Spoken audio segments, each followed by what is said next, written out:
Genshin is about to change forever. And it's not only because of Columbina's release. Well, actually, it might be. Where else can you get a character that can be slotted into any team that needs a Hydro character and immediately improve it? Do you need a Lunar reaction buffer? Check. How about a DPS character? Columbina's got that covered. Columbina also fixes, in my opinion, one of the biggest problems when building a Nocry team, which you will be able to see later in this video. So today I tried Columbina out in a variety of different team comps while giving my first impressions on all of them. So I hope you enjoy this video. Alright, so with Columbina finally playable, it's time to find out just how strong she... Whoa. It's time to find out how strong she is. Yeah, don't judge what team I'm using right now. I'm just gonna do a test run real quick. So there's two Voltyas here. I'm using Kale as my Dendro character because I want to test out her Lunar Bloom kind of team. I see a lot of Dendro damage right now, for sure. But I'm only level 1, so can't really showcase that much, but I'm really digging her animations. Like, can we just take a moment to talk about her animations? Don't worry, I'm still alive, yeah. Columbina has this passive where she can just revive. Literally, in Nocry. So, she's kind of unkillable. Is that even a word? Unkillable? Yeah. She's kind of unkillable as long as you can survive 100 seconds. Her revive has a cooldown every 1 second. I'm noticing that she has Verdant Dews, so she essentially works as like a Llama or a Nefer. And when you charge attack when you wield Verdant Dews... Come on, I want to test that out. Can I revive? No? If you're liking what you see so far from Columbina, make sure you don't miss out on Genshin Impact's Lunar 4 version update, which is one of the best times to get into the game. During this version, Genshin will be celebrating the Lantern Rite event, which consists of a new story, as well as massive rewards such as a free 4-star Liyue character of your choice, a free Yaoyao skin, and 20 free pulls. And that's not all. After the Lunar 4 update, you are also able to get the free Gallop skin in Meliasra Wonderland just for logging in. On top of that, travelers are finally getting outfits, which you can get for free by completing the final act of the Nocry Song of the Welcome Moon Archon quest.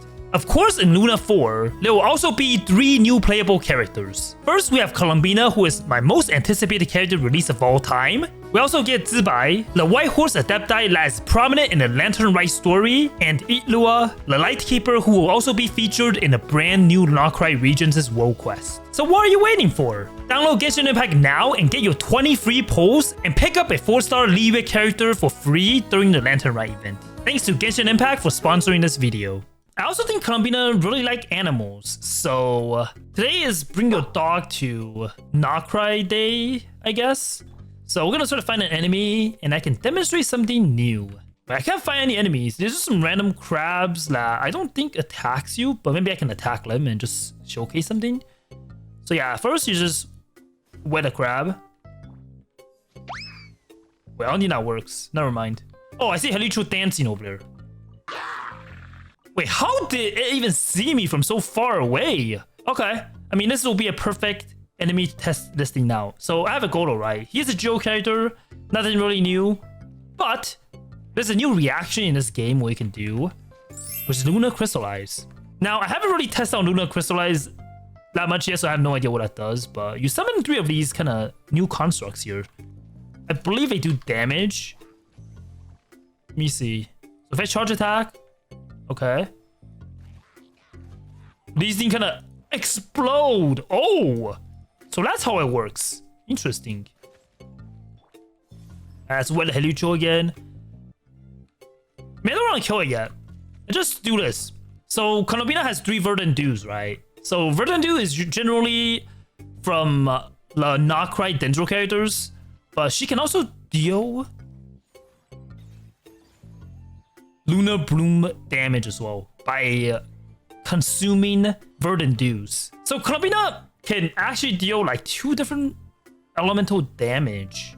Hydro and also just Lunar Bloom, which I feel like that's pretty unique. And I'll definitely try to play around with this kind of team. Anyways, for Columbina's team, let's just try out a Hyperbloom kind of team.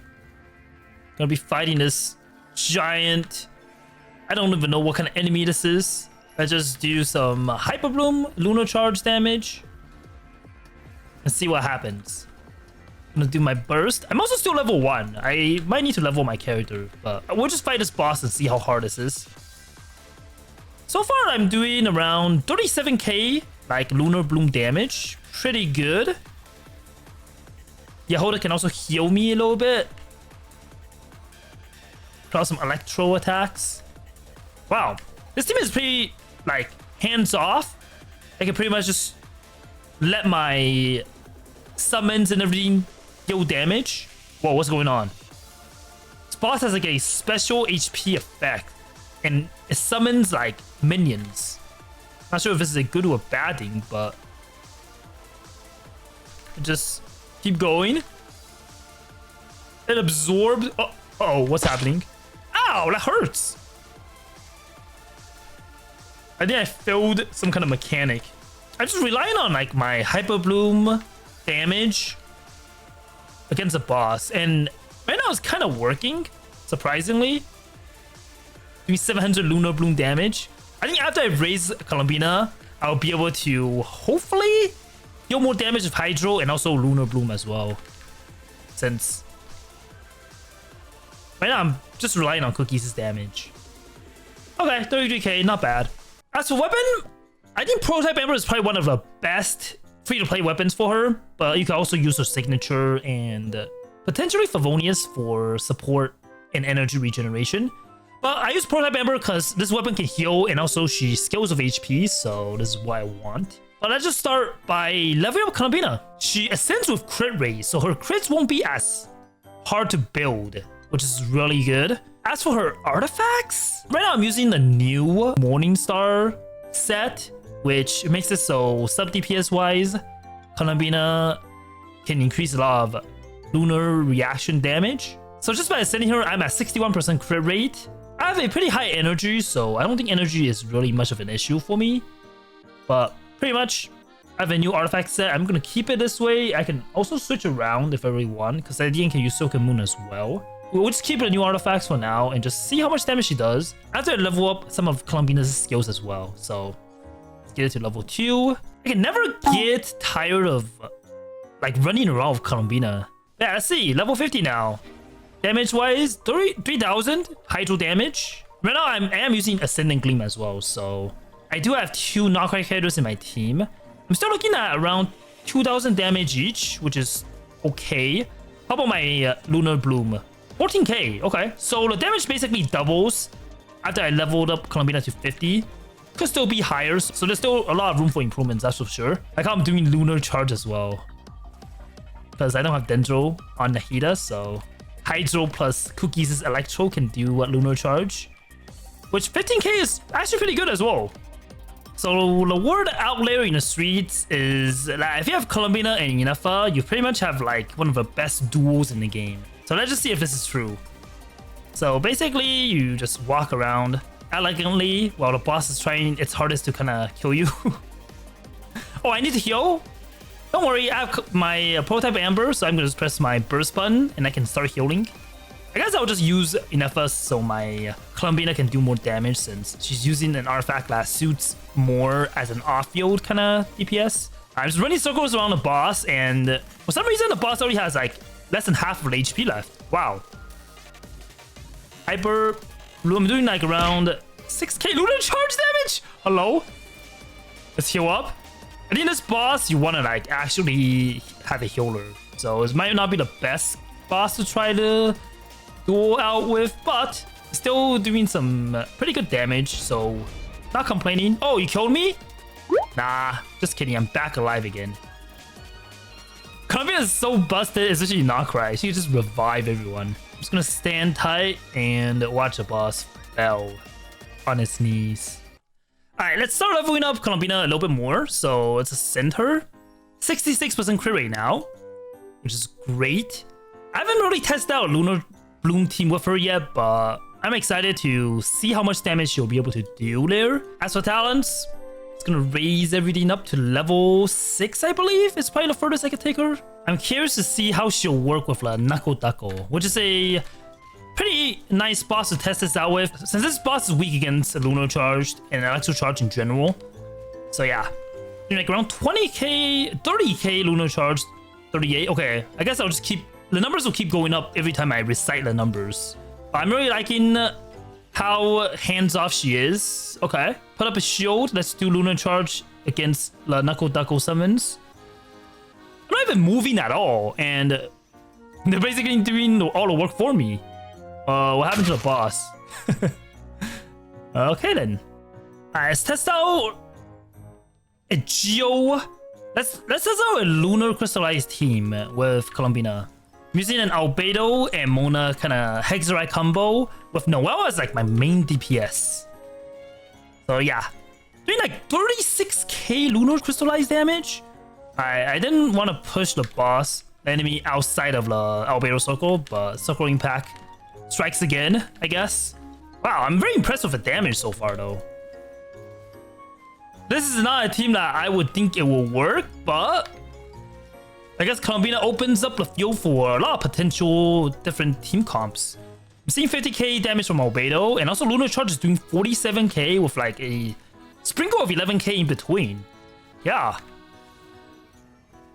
And Columbina is not even maxed yet as well, but she's already supporting like the new Lunar kind of reactions very well, even without like a typical team comp. Alright, let's just continue raising Columbina. Right now I'm playing her as more of a supportive role, but once I get her to level 90, I'll definitely try out more of a main DPS Columbina and just see how she'll work. Get every skill to level 8 first. Okay, time for the Hera boss. I'm using a Nephro team with Columbina, of course. And let's just see how much damage you'll be able to do here. Hera is actually a boss that I struggle with a lot, so we'll see if this team will be able to one-shot it. Damage-wise, I'm doing like around 50-70k, not bad. Don't think I need to really worry about like my HP because the boss is already dead. Wow. Oh hey, look, it's a Dorito boss. Don't mind me. Just gonna use this as a damage testing subject. Okay then. Yeah. I mean, this team is pretty much an overkill, probably one of the best Nocrai teams, so no surprises there.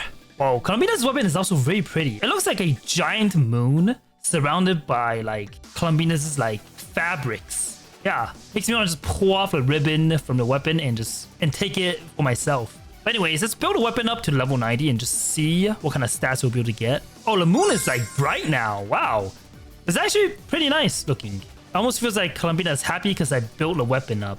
Alright, level 90, it has an 88% crit damage stat. So if I equip this, and instantly her crit damage became 200% crit damage. So yeah, I lost my ability to heal, but I also gained a lot of damage. So we'll be able to test out Columbina as a main DPS now, just to see how much she'll be able to do here. So it's finally time to ascend Columbina to level 90. I have a 78% crit rate right now. But I did swap my artifacts to the 4-piece unveiling set, so I pretty much already capped my crit rate, which is what I'm aiming for as well, because I'm planning on playing main DPS Columbina. So I think this is a perfect time to kind of just level up her talents to level 9. So yeah, my current stats are looking like 78% crit rate, 222 crit damage with 150 ER, and I'm using her signatures, so this will amp up her crit damage by a ton. So yeah, we'll just see how much damage she'll be able to do as a main DPS. I'm testing the damage out against this local legend. I might have to be a little bit careful because I don't have a healer in this team. I'm bringing Aino, and also Columbina doesn't have a pro-type Ember this time. I'm doing 32k damage with Hydro, and whoa! 35k? Okay, that's actually insane. I'm literally just absorbing all the verdant dews on the ground. Okay. Ah! Nahida! No! I'm not in Nocrai, so I'm not invincible anymore. I forgot. Okay, let's try this again, but be a little bit more careful. Let me burst. I got all my verdant dews again, so time to do this again. Okay, I'm doing a little bit less damage because I'm assuming that the boss is absorbing Dendro, and it is, of course. Well, no! Alright, time out. Pretend you didn't see that. I'm gonna try out Columbina's team against the Bronze Lock, which is a local legend, so it's pretty tanky. I'm doing like around 30k Lunar Bloom damage, which is actually incredible. The only thing I have is literally I have no constellations. I do have her second inch weapon, so maybe this is why I'm doing like a good amount of damage, but still I'm very impressed so far by Columbina's like damage. As for Hydro, she's doing like around 17k, 32k as well. So yeah, not too shabby. Of course, you can see so many like bloom damage here. All right, the boss is down. Don't think the boss has any resistance right now, so perfect timing. 40k charge attacks. You can also see like Columbina does like what 3 or 4 ticks of Lunar Bloom damage. So that in itself is pretty insane. All right, I'm not gonna kill the boss just yet. I'll come back some other time potentially, but yeah, I'm so far very impressed with Columbina's charge attack damage. So if anyone wants to play Columbina as a main DPS, and if you have Lauma, preferably, this is actually a pretty good team. I'm sure some of you want to see Columbina's performance with flints, so yeah, let's just try this out and see what happens. I only have Columbina and flints as the only Nocrai characters in the team, so hopefully this will work. So this is Lunar Charge. Ow, that hurts. Okay, so my damage is like okay for now, but hopefully after I get my Columbina's burst back out, I'll be able to do like good damage. So let's do this. I can also heal with Columbina since I'm using Prototype Amber. 100k with flints, pretty good. Ah, I got smacked. Let's heal up a little bit more. Maybe do some Lunar Bloom damage in the meantime. Alright, please don't. I'm keeping the boss well staggered. I also need to try my best avoiding everything. But yeah, this kind of works. Although I don't have enough in the team, it still works pretty well. Happy with my damage for sure. Alright, let's use this as a benchmark. Here's to see how fast I'll be able to defeat the boss. With flints, of course. Also, Columbina is my only Hydro character. One flints' attack, and the boss is pretty much dead. We're done with the first phase. Even though she is alone as a sole Hydro in a team, I can pretty much still be able to Lunar Charge pretty much every attack with flints. So I'm happy about that. Good. Yeah, I'm going to save my burst until last phase. So just gonna do this. One more attack should be almost enough. So yeah, this is the final phase. Gonna use all my burst as well. So Columbina burst, Sucrose. Damage wise, around 90k. Yeah, not bad. Well, I guess it's time for the Spiral Abyss. Okay, first half. Oh, we have a boss. Guess I'll just unleash all my bursts and just see what happens. This team actually takes a while to set up. There's so many intricate details. I'm doing like 49k charge attacks, which is actually insane. I'm happy. And I guess rinse and repeat. All the bursts looks pretty like funny how they're very similar in a way. Alright. Get rid of the summons real quick. So the boss will be back to normal. Okay. I can't found Lauma's burst, I'm doing less damage. So this team definitely takes a while to set up. But I guess I will just save my burst. Yeah. Well, we're back and this is the second chamber now. This looks like more of a bunch of enemy stage. Actually, I didn't really see how much Needle is doing, but I think she's doing pretty consistent, like 30k damage as well. The Wayob, of course. Not my favorite monsters to fight. Okay. Yeah, her charge attack playstyle, I'm not sure if I'm playing it right, but I'm just kind of holding down my attack and it's doing damage, so yeah, I think that's how it works. Alright, let me just burst with the characters real quick before my burst got sucked away. Okay, this is kind of bad. I don't have a healer, I just realized, so Columbina is definitely not great with red HP. So hopefully I'll be able to survive. Okay, I did it. Oh, we're already at the 3rd chamber. That was actually pretty quick. 2 opponents here. I am smelling a Hera. Because I see Hera's spawn, aka Baby Hera. Damage-wise, we're still doing 48k. Pretty nice. I like how Columbina's charge attack is pretty long distance though. Oh, so I guess we have 2 like elite enemies. Okay. This thing does cryo attacks. Okay. Gotta be careful. I think we should be fine though. As long as we keep our distance. Ow, that hurts. I don't know what hit me. This is actually scary. I guess this is when C1 Loma comes in handy because she'll be able to heal, but since I don't have C1, I gotta just be able to play more carefully, or maybe even replacing Nilo with like a healer or something. Alright, that was a pretty messy abyss, but I'm still proud that I'm able to clear it with Columbina as like the main DPS. I'll definitely be pulling for Columbina, and even with a free-to-play build, she still excels at everything, especially in Darkrai-centric teams. If you haven't gotten enough of Columbina, check out this video where I mained her for 7 days by clicking on the video here. Thanks for watching, and I'll see you later.